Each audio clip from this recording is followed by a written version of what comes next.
Hey folks, Eric here, the Whatever Guy, because it really is whatever for me. And do you folks want to know about Delta-8 THC being more popular in states without cannabis? You guys stick around, man, and we'll talk about that. As you guys know, man, my name's Eric. I am the Whatever Guy, and I usually shoot videos a couple days a week, basically keeping you guys updated in the world Delta-8, Delta-9, Delta-10, hemp cannabis, just what's going on around. And this morning, man, I was running across Ganjapreneur and ran across this article over here, basically states that Delta-8 THC is more popular in states without cannabis. And we've had this discussion on this channel many, many times. And it seems like this article was kind of written with a little bit of narrow blinders on, simply because he doesn't state the facts on the other side. For those of you that aren't aware, man, the cannabis industry is really the biggest player in this industry that is trying to kill these lower cannabinoids like Delta-8 and THCa and stuff like that. But having said that, the article claims that in states where legal cannabis is not legal, Delta-8 THC has seen a surge in sales, and that's a true statement. However, what he does say is he says that as we get to a point where we start to legalize cannabis, that these Delta-8 products will go away. That's not the state. That's not the case, because there's been many studies that have shown that these Delta-8 products and stuff like that are being sold in states that have cannabis legalization already, and there are a lot of people that are gravitating towards these products. The cannabis industry would not want to kill us through legislation if we were just selling products in states that they couldn't be in. We are in the states that they are in also, and we are cutting into their sales all the way around. People are going over to low THC products because there are a group of people out there, guys, that do not care about the high potency of THC. There are people out there that are looking for low THC options, and there are people out there that are imbibed to doing business with companies that have low THC options. Not everybody out there is trying to get as high as possible on the other end of it. And in the sense of it, you have to understand that a lot of these people are using these products for medically based reasons, like myself. The whole reason I came over to Delta-8 products and stuff like that was my PTSD, my anxiety, the fact that I'm the type of dude that if I'm riding from Thomasville, Alabama, and I come through Monroeville, Alabama, which is an hour away from Milton, and I see a blue truck and I get to Milton and I'm driving around and I see that, a blue truck that looks exactly like that, in my mind, I think that fucking truck just followed me an hour and a half from Bruton, Alabama. That's the type of dude I am. And that's the type of things that these Delta-8 products will alleviate for me. And it makes me a much more congenial person to deal with in the morning, especially in a state where all they have is medical cannabis. And I refuse to go down and get a medical cannabis card and jump through all those hoops for these same products that I can get at a smoke shop or a vape shop right down the road. So we're going to switch over here, turn an article over here at Ganjapreneur, a short article. Just real quick and to the point, it says study this Delta-8 THC is more popular in states without legal cannabis. It said, would consumer demand for Delta-8 THC and other hemp-derived cannabinoids disappear if cannabis were legalized nationwide? A new study suggests this might be the case. Let's float on down here. It says a new study funded by the AMA shows that people in states where cannabis is illegal are more likely to use cannabinoids like Delta-8 THC, suggesting prohibition may inadvertently encourage the use of less regulated substances. The University of Michigan, University at Buffalo, and Legacy Research Institute analyzed data from 1,169 adults, finding 50% increase in CBD use since 2019, with 21% of Americans reporting use. The study found 25% of respondents used emerging cannabinoids in the past year, with higher Delta-8 THC use in states without legal cannabis. Specifically, consumers who did not have access to legal cannabis in their states were twice as likely to have used Delta-8 THC. Okay, so he's stating that in states where there is no cannabis, people are twice as likely to use Delta-8 THC, but they're just as likely to use Delta-8 THC in these cannabis legal states, guys. He's not making that statement all the way around. These cannabis operators would not want to kill us and take us over to legislation and sell these products in their dispensary unless we were cutting into their profits. And that's exactly what is going on in these states right here. And that is one thing that this article is not pointing out.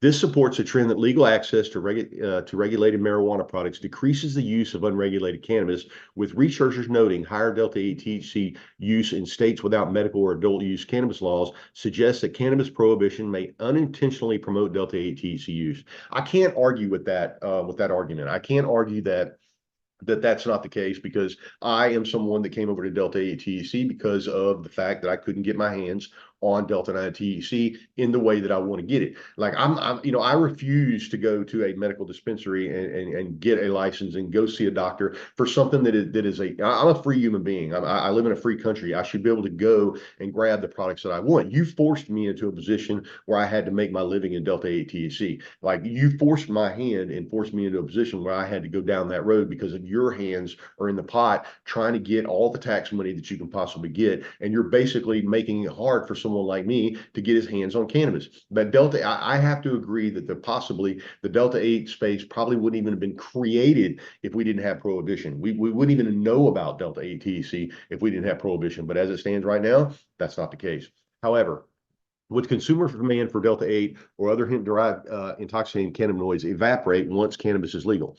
The data seems to reflect that many consumers are interested in these products because they don't have access to actual cannabis. Additionally, extracting cannabinoids from hemp plants contain below 0.3% THC is logistically much less efficient than extracting these compounds from highly resinous plants. The only reason it's more profitable for hemp product manufacturers to do so is because hemp is not subject to the same taxes and regulations as cannabis. And that's the truth, guys.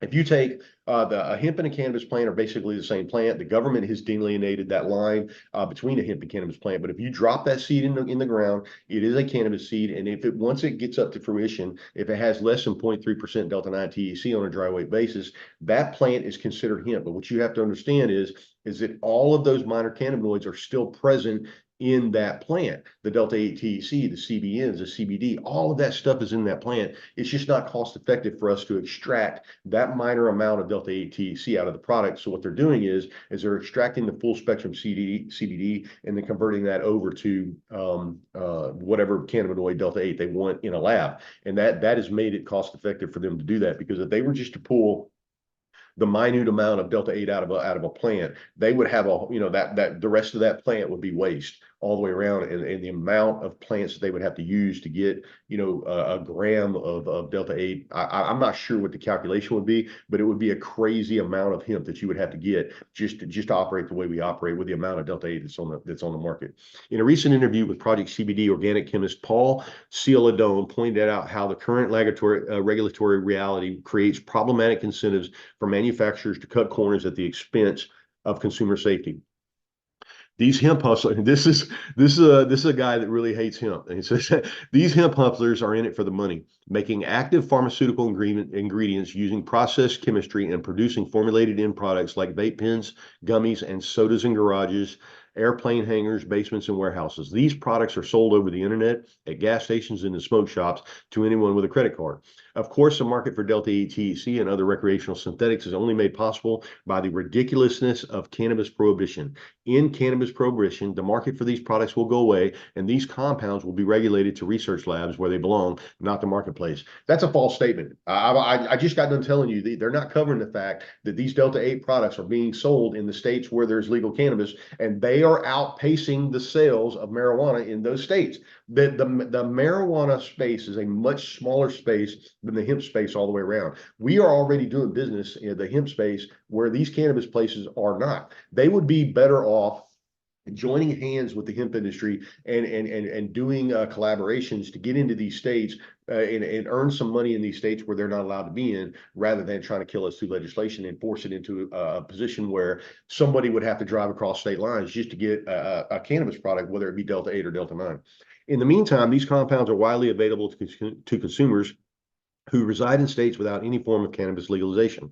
With varying state and federal responses, the issue is expected to be addressed in the next farm bill, currently scheduled for late 2024. The DEA has stated they consider cannabinoids illegal if synthetically produced, as with Delta-8 THC, though enforcement has been minimal to date. Guys, there's a lot of people out there that are claiming in the 2018 Farm Bill that there was a loophole that was created. I disagree. I think that the Farm Bill was too well written. They specifically knew what they were doing. They made these products legal, knowing that on the other end that the hemp industry would be a much larger space than they're going to gain. And as it stands right now, we stand to gain about $8.5 billion in tax revenue just from the hemp industry in this past year. So as it's and I'm not even sure that the marijuana industry has reached that state of bliss as far as tax revenue goes. All right, folks, this is Whatever Guy signing off, and I'll talk to you guys later, man. Love you. See ya.